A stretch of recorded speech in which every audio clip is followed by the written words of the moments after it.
Hey guys, welcome to today's video. This is going to be a quick version, and this is Paint with Lovejoy. Thanks so much for joining.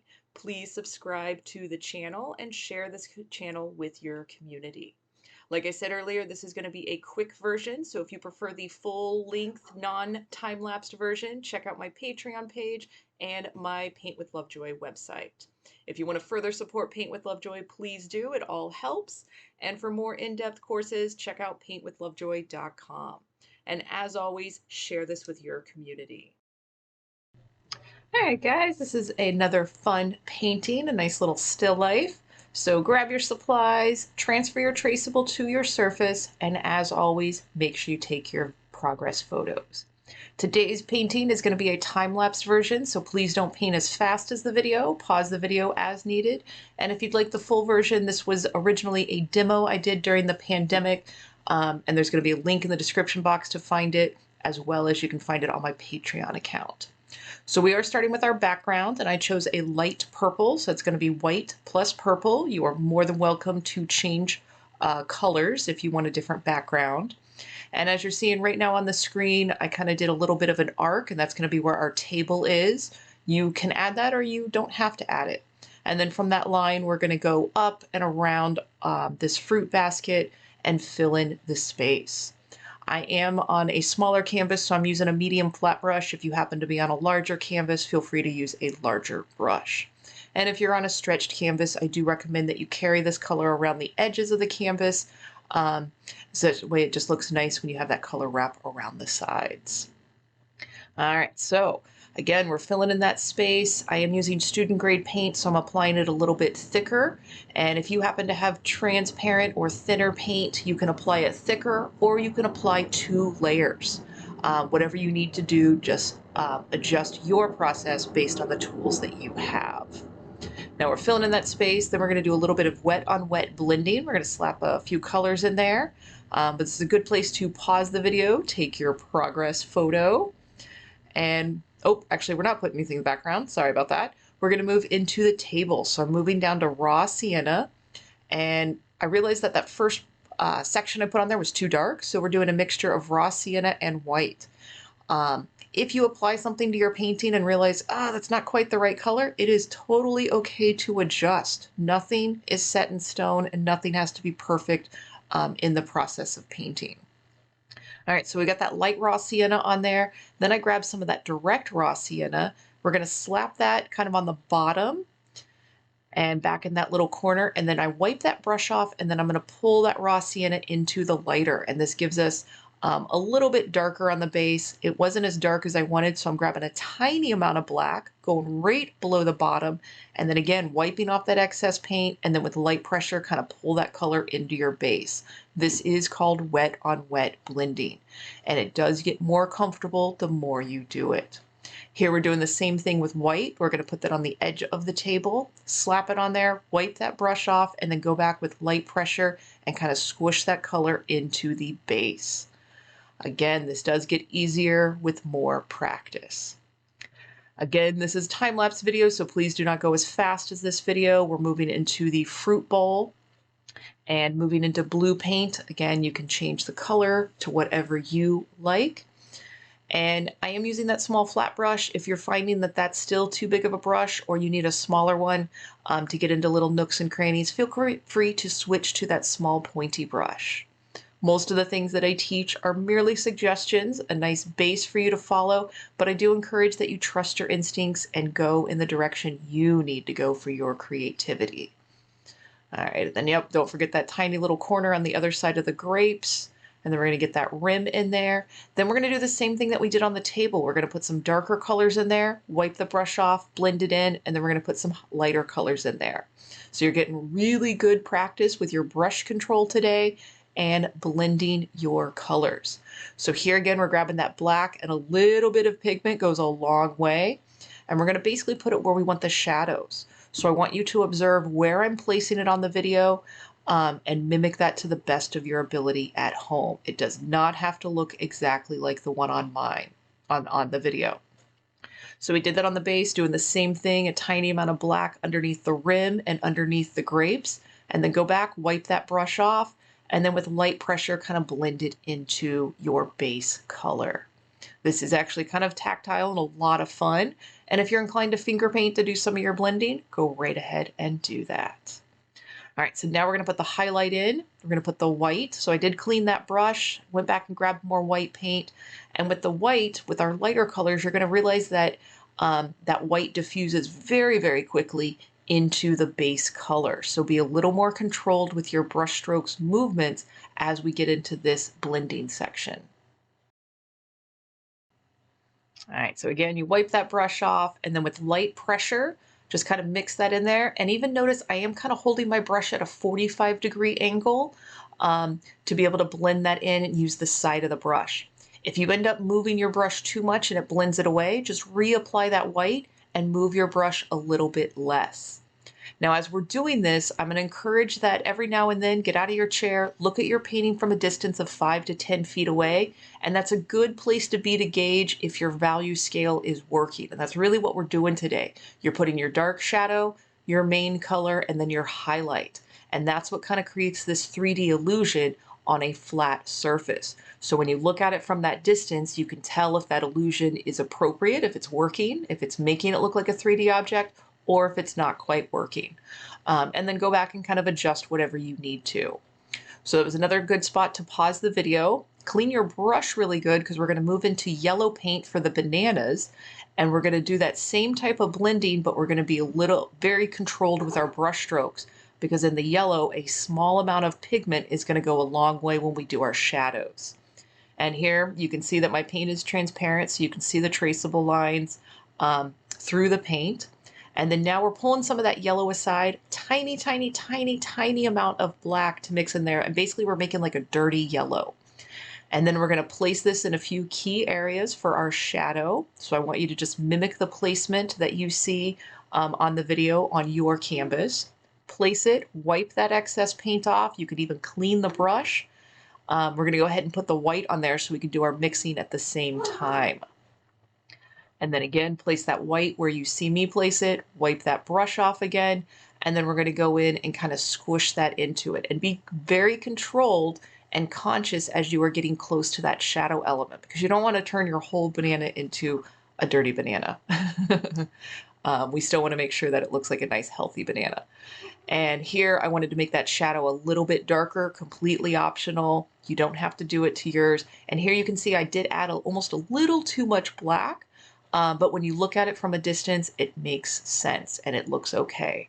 So again, remember that kind of back and forth of looking at from a distance and then going back and working on it. All right, then we're going to move right up into our yellow green, our pear in the background.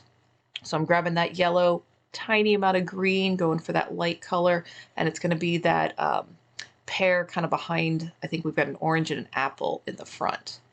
So we're doing the same thing that we did with the banana. We're going to carry this concept through the whole thing. Put that base color on there.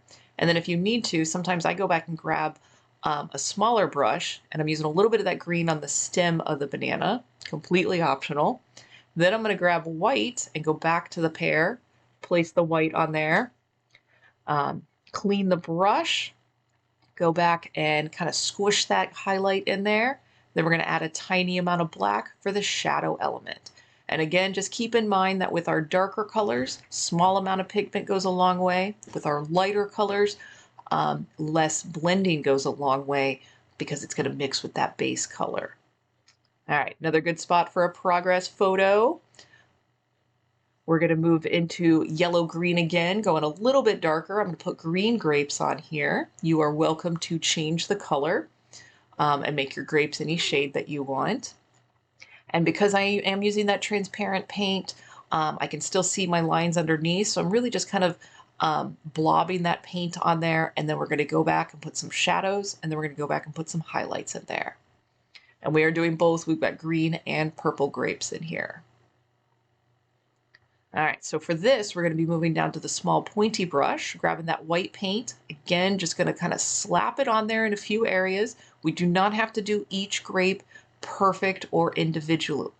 We're just kind of giving the illusion that this is shadows and that are grapes. And it is pretty cool how much our brain's like, yep, those are grapes as soon as you're done. So notice that there's that little arc, that little curve for the highlight that helps give the illusion that we have these round little balls, these little objects on there. And then go back, kind of squish that in, diffuse that color a little bit, do your blending. And then we'll be going in with our really minimal amount of black, just like we did with the pear, and getting that shadow value in there. So like I said earlier, this is a great painting to get comfortable with your blending, to get comfortable with your color mixing, and to really get comfortable with your smaller controlled brush strokes. So this might not be the best painting for an absolute first-time painter, but after you've done a few paintings, this is a really good one to just get more comfortable with your tools and your color mixing. And you can do this painting multiple times. I dropped some water on there, so I was pulling that off with the paper towel. But you can do this painting multiple times, and you will take your skills from today's painting into the next one, and so on, and just watch your skills grow and evolve, especially if you do the same composition multiple times. All right, this is coming along nicely. I am proud of you guys. So now we're going to move into our orange, and that's going to be, we're going to slap that direct orange on there. And then, like I said, same thing. We're going to put a highlight, and then we're going to put a shadow in there. Again, my paint's on the transparent side, so by applying it a little bit thicker, it does help my blending. And then grabbing that white, slap it on there.